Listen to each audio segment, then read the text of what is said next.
राम की पूजा के लिए चुने गए युवा मोहित पांडे तो विशेष समुदाय में मच गई खलबली। लोग बोले हमें क्यों नहीं चुना गया, लेकिन इससे पहले भूल गए कि क्या है राम जी की सेवा करने की योग्यता। लोगों ने सोशल मीडिया पर जातिगत टिप्पणी की।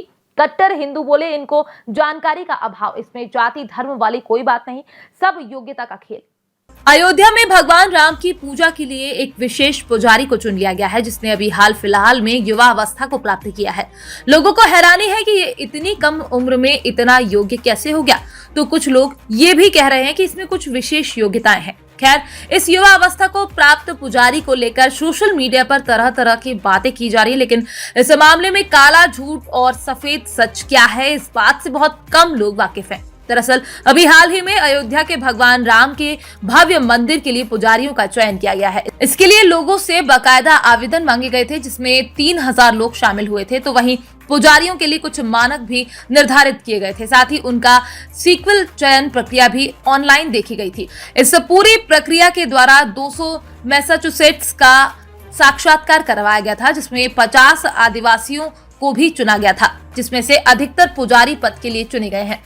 तो वहीं इस बीच सोशल मीडिया पर एक खबर तेजी से वायरल हो रही है, जो खबर पुजारी पद के लिए चुने गए मोहित पांडे से जुड़ी हुई थी। इसमें सोशल मीडिया में पूछा गया कि इस पद के लिए ब्राह्मण का चयन क्यों किया गया है। कुछ लोगों ने मोहित पांडे का नाम सोशल मीडिया पर अपलोड कर दिया, जिसमें उनके चयन को ब्राह्मणवाद से जोड़ा जाना शामिल था। मूक नायक की तरह डिजिटल पोर्टल ने पोस्ट किया कि राम मंदिर के पुजारी का पुजारी मानना क्या है, और इसी सोशल मीडिया पर दिलीप मंडल वरिष्ठ पत्रकार ने लिखा कि ये मंदिर भारत सरकार का विश्वास पात्र बना हुआ है, किसी के बाप की संपत्ति नहीं है।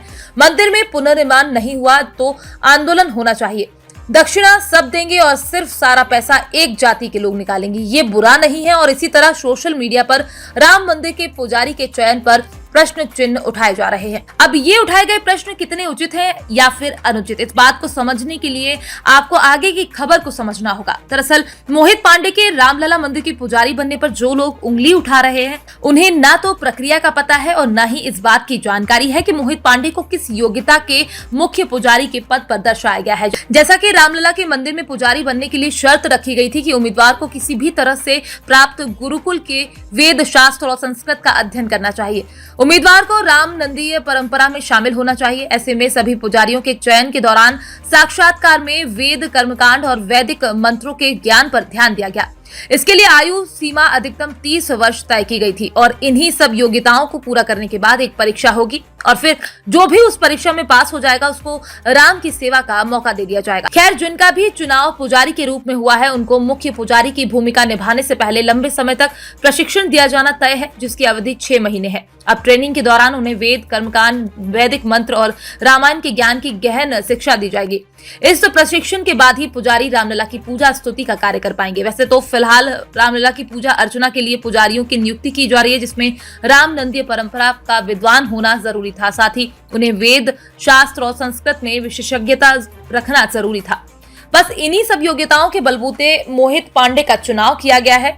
इसमें जाति और धर्म जैसी कोई बात ही नहीं है। मोहित पांडे को लेकर मिली जानकारी के अनुसार मोहित पांडे ने गाजियाबाद के दुधेश्वर वेद विद्यापीठ में 7 साल तक अध्ययन किया। उन्होंने तिरुपति स्थित तिरुमाला तिरुपति देवस्थानम से संबंध श्री वेंकटेश्वर वैदिक विश्वविद्यालय से शास्त्री यानी स्नातक की उपाधि हासिल की। इस साल यानी 2023 में ही मोहित ने सामवेद का अध्ययन करते हुए मास्टर डिग्री हासिल की है। वो राम नंदीय परंपरा के विद्वान भी हैं और उन्हें वेद शास्त्र और संस्कृत में विशेषज्ञता भी प्राप्त है और इसलिए उनको पुजारी पद के लिए चुना गया है। Bureau report, PDN news.